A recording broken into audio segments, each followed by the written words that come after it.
अस्सलाम वालेकुम। उम्मीद करता हूँ कि आप सब बेहतर होंगे, आप सब अच्छे होंगे। आने वाले इलेक्शन में अगर आपने इस बार भी बैसाखी पकड़कर चलने का कोशिश किया और उम्मीद रखा दूसरे से जो कि आपके मसलों को हल करेंगे, तो याद रखिएगा अंधेरे के अलावा आपको कुछ भी नसीब नहीं होगा। जिस तरह और सारी पार्टियाँ और कुछ ऐसे कमज़र्फ़ लोग जो असदुद्दीन अवैसी को बी टीम बोलते हैं, मतलब एक बार खुद से सोच कर देखिए, जिस बंदे के पास हर चीज़ है, सब कुछ है, अगर वो चाहता तो सिर्फ़ हैदराबाद में रहकर आलीशान ज़िंदगी जी सकता है।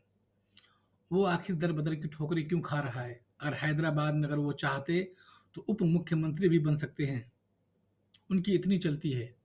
लेकिन याद रखिए वो उप मुख्यमंत्री ना बनकर वो बोलते हैं कि मुझे मुख्यमंत्री मत बनाइए, आप मेरे लोगों का मसला हल करिए। उस व्यक्ति को ए टीम, बी टीम, सी टीम बोला जाता है, लेकिन याद रखिए कुछ तो अपना सोच, समझ यूज़ करिए ताकि उनको भी कुछ हौसला मिले। आने वाले इलेक्शन में आप उनको इतनी ताकत दे दीजिए कि आपकी आवाज़ संसद में उठा सकें, इस तरह जिस तरह वो अकेले 2 लोग उठाते हैं। कम से कम 15 से 20 लोग तो उनको अता करिए, उनको दीजिए। और ये सब डरना छोड़िए, सेकुलरिज़्म का बोझ उठाना आपका ज़िम्मेदारी नहीं है। बैसाखी लेकर चलते हुए आपको 70 साल हो गए, आपको अभी तक समझ में नहीं आता। अगर आप गफ़लत की नींद से अब भी नहीं उठे, तो याद रखिए सुला दिए जाएँगे। स्वतंत्र देश में आवाज़ उसी की सुनी जाती है जिनका लीडरशिप होता है, जिनका नेता होता है। आपने तो हमेशा चुना है अखिलेश यादव को, आपने चुना है मायावती को, आपने चुना है अदर नेता को, जयंत सिंह, उप मुख्यमंत्री और नीतीश कुमार तब उठे अपने अपनी मानसिकता। आपका दिल से डर और दिमाग से, ज़हन से ये गुर्बत की चीज़ निकालिए। हकीकत में आप कहीं भी जाइए, आप जैसा बदनसीब तो कोई है ही नहीं। आपको इतना बेहतरीन लीडर मिला है और आपको समझ नहीं है। आप दूसरे की बात सुन के कह देते हैं कि अरे वो बीटे में वो तो वोट काटता है। अरे वोट नहीं काटता, वो वोट लेने के लिए आया है तुम्हारा।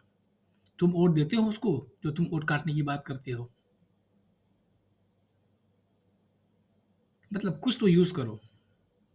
आने वाला इलेक्शन बिहार से सीमांचल की आवाम को जिसने धोखा दिया, उन 4 दगाबाज विधायकों को, अगर आपने उनको 10 से 20 वोट मिल गए तो समझ जाइए कि वो बहुत ज़्यादा वोट पा गए। वो अपने घर का भी वोट अगर पा लिए, वो मतलब बहुत ज़्यादा है। उनके घर वालों को भी उनका बहिष्कार करना चाहिए जो कौम के गद्दार हैं, दलाल हैं। और तेजस्वी यादव ने क्या करते हैं, उन्हें भी सत्ता चाहिए, उन्हें भी कुर्सी से मोहब्बत है बहुत। तभी तो नीतीश कुमार को मुख्यमंत्री बना देते हैं बार-बार, जानकर भी। और चचा भतीजे का जंग लड़ते रहिए आप लोग। इस बार ना आप मुख्यमंत्री बनेंगे ना आप बनेंगे। जब तक दलितों को, कुर्मियों को, ओबीसी को, एससी को, एसटी को और मुसलमानों के साथ बराबर की हिस्सेदारी नहीं मिलेगी, अब इस बार इलेक्शन इस बात पे होना चाहिए, जिसकी जितनी हिस्सेदारी उतना सीट। बहुत हो गया ये राजनीति। और मुझे याद है वो 4 विधायक जो बिक के गए थे, बेशर्म, बेहया, बेगैरत, उनके चेहरे से रौनक चली गई।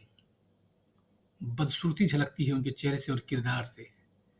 इसीलिए मुसलमान आज परेशान हैं, क्योंकि इनके इनके और हमारे सबके सबके सोचिए कि मुसलमान क्या होता है। मुसलमान के अंदर जो ईमान वाले होते हैं ना, कभी किसी को धोखा नहीं देते। उनकी ज़ुबान ही सब कुछ होता है उनके लिए, उन जान भी दे सकते हैं।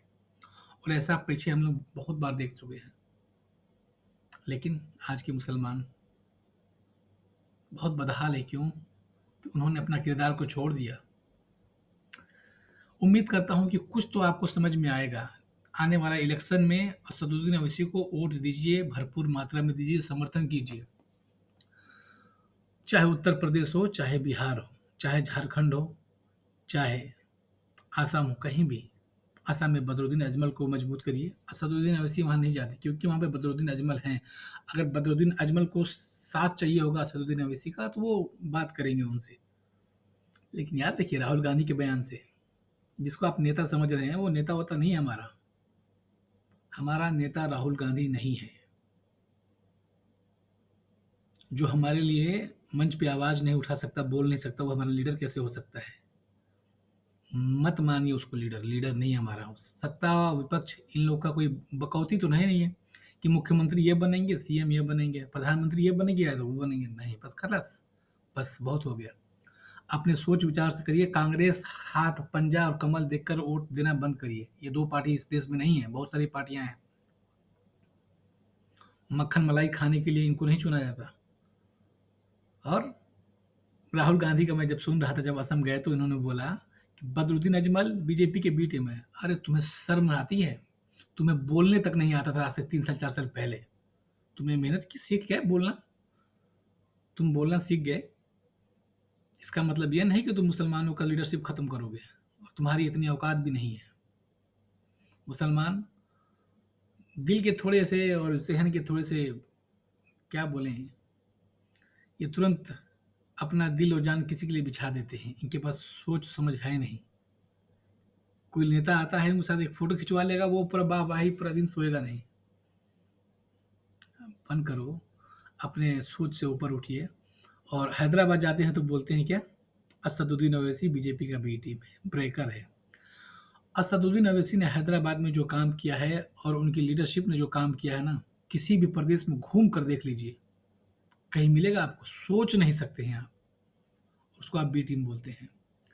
बोला जाता है हमेशा से, जो काम सही करते हैं ना उन पे उँगलियाँ उठाई जाती हैं, लेकिन याद रखिए, आपको हक नहीं है उँगली उठाने का उन पे।